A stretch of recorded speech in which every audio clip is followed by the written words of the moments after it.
so the history of Chapel Hill. We're going to read through, and it just says to read the historical account and answer the questions that follow. I'm going to preview the questions so I kind of know what I'm looking for. Remember, we're trying to find central ideas. So they want to know what supports the central idea of how the university and town, how did they impact each other? Okay, here we go. Chapel Hill, North Carolina, situated on the rolling hills of Orange County, extending into Durham County. People of all nationalities reside in this community, which has managed to keep its small town charm. So everyone resides in this community together. That's important to me. Many of the residents are students or faculty at the university. Important, right? Everyone, different nationalities, works here together, and many are part of the university. It is not uncommon for a university town to be heavily populated in this way. What is less unusual is the fact that the university was planning or chartering even before the town began. All right. In fact, the role of the town was to serve as a support system for the new university. What was a region, why and what was it before it was created? So now we're realizing that Chapel Hill is kind of like a college town, but what was it like before?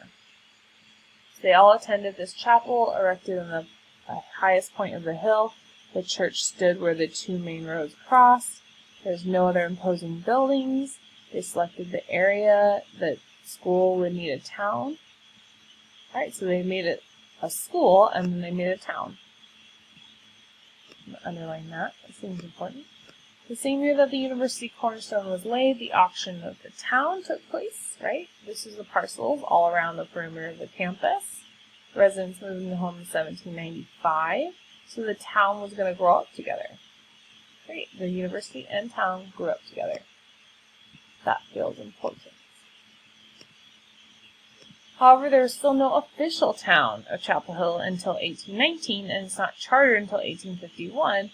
The town finally got the mayor some 20 years later, and then the police, and assumed duties, and there was no elected mayor until 1895. Interesting. The university opened its doors in 1795 to one student, and then after the end of his first term, another 40 students enrolled. And throughout the century, the scope of the curriculum expanded, and they could take classes in the natural sciences, and they even established an astronomical observatory. Then the Civil War forced the closing of these colleges, but Chapel Hill was able to continue. That seems important, because if all the other ones closed but they stay open, that must mean that they're important. In 1875, they started to expand, and there were course offerings in a broader range of discipline. All right? Not just science, medical and pharmaceutical science. In 1932, they joined together, and now they have 3 campuses. So in 1932, they became 3 campuses. During this time, the town of Chapel Hill was also growing and developing, so this is all about the town. They got their first mayor, 820 acres and 21 square miles. Populated by students and staff of the university, so it became this bustling center of commerce because it had all these students and professors. Because of the lovely setting and old-fashioned appeal, the town has a lot of people of retirement age, so it has a lot of staff, but it attracts quite a few people of retirement age too. It's no longer a small village, but preserved its character. However, times have changed. The United States is multicultural. People come from around the world to study there, and then the institutions have to evolve in how they change their population. 15% come from other countries in Chapel Hill now. So before it was just people around Chapel Hill that already kind of lived there, but now it's 15% coming from other countries. The university has become broader and more inclusive. That's important. Just keep underlining. Town planners also adapted to today's challenges with so many employed by the university. The jobs is positive, there's a positive job outlook because most people can be employed by the university. However, some people say that the economy should be more balanced to have different kinds of trades and industry. There are other concerns as well. Urban planners are considering how to build more affordable housing within the town. Okay, that's important. They want to know, how do we have, like, the challenges that they have. How do we have a balanced economy, and how do we have affordable housing? That's what they're thinking of. That way there will be fewer commuters and more residents. And then, although it's a close, profitable relationship, the town is its own spot now, right? It's not just an extension of the university. Town residents can enjoy interesting educational and cultural programs, yet there's more life than that. There's many reasons to come to the community, including a love of natural beauty and desire for a certain way of life. So it's just talking this is all history about, like, the North Carolina Chapel Hill and how the town and the actual school evolved. Which statement is the central idea of how they impacted each other? So we were talking about how they grew up together. So let's look and see which one's talking about growing up together. Parcels of land around the perimeters is not talking about growing up together. Oh, I underlined instead of striking out. We do not want this one. The school board of trustees selected the area, kind of. They grew up together. Okay, this already says grow up together. That's going to be our person. Throughout the following century, the scope of university curriculum, that has nothing to do with the town, so we're going to strike that out. And then up here, I'm going to fill in C as well. Alright, question 2. One reason Chapel Hill has developed into more than just a college town is its location.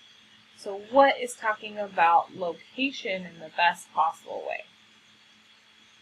People could attend the highest point of the hill, and that's the location. They established an observatory. That's not talking about the pretty town location. That's talking about an observatory. The university was consolidated to get 3 new campuses.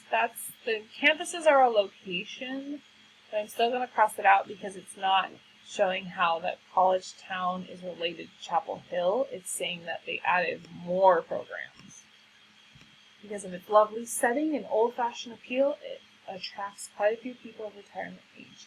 I would agree that this is the best one because it's talking about how it's more than just a college town. Okay, it also attracts retirement age people. More than just a college town. It is important. That was the detail that helped me to figure out this D. So I'm going to go up here, make sure I highlight D here too, make sure you highlight D here too. And last but not least, number 3, which, according to the account, people of all nationalities reside in this thriving community. So which one shows that that's true, right? If people of all nationalities thrive here, which one is saying that? That it's a center of commerce? That doesn't mean people of different nationalities go there. 15% are from other countries. Yes, that's talking about a thriving community. Town planners are adapting. That doesn't have anything to do with different nationalities. Economy needs to be more balanced. That has nothing to do with different nationalities. So, B it is. Explain how the relationship changed over time. Okay. The relationship between the town of Chapel Hill and the University of Chapel Hill changed in a few ways. So now we're going to give our details.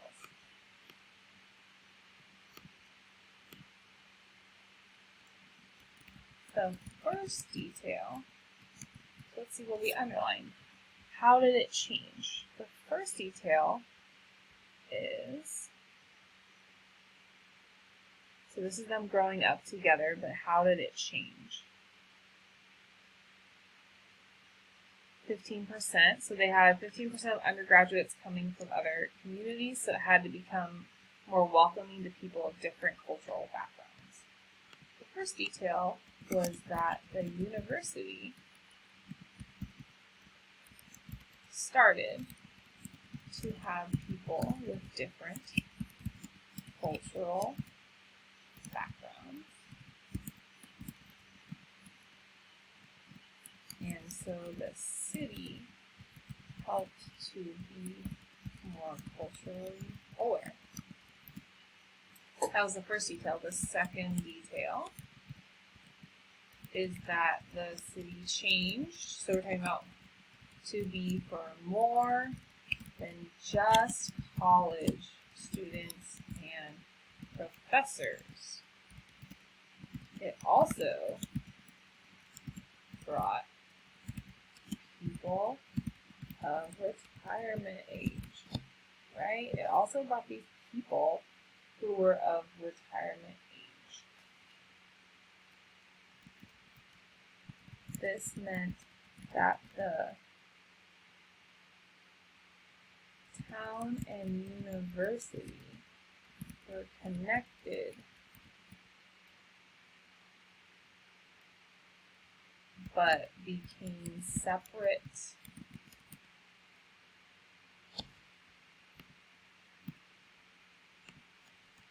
places over time. Like they started together, but then at the very end, the relationship changes and they become separate places over time. The relationship is showing that they're not exactly the same anymore. Okay? Alright, and then that would be your final page. So as you've gone through lesson 1 for the self-check, you want to go back and check and see what you can check off and what you've learned through this entire lesson, which is on page